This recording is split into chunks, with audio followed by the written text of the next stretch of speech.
Hola a todos, hoy vamos a aprender los colores en español। अस्सलाम वालेकुम दोस्तों, आज हम स्पेनिश में रंगों का नाम सीखेंगे। तो आइए शुरू करते हैं हमारे पहले रंग के साथ, जो है amarillo। amarillo मतलब पीला रंग या येलो रंग। हमारा दूसरा रंग है blanco।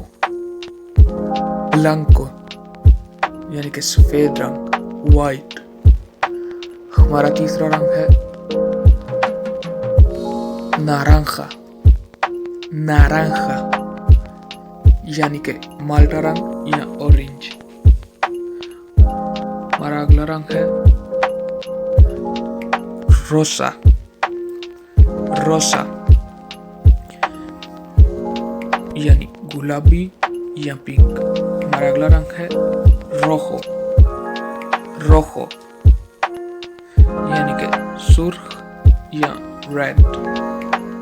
हमारा अगला रंग है वियोलेटा। वियोलेटा यानी वायलेट रंग। हमारा अगला रंग है azul। azul यानी कि नीला रंग या ब्लू रंग।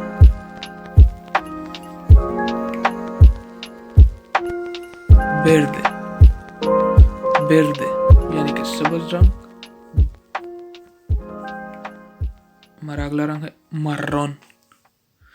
marrón यानी कि भूरा रंग।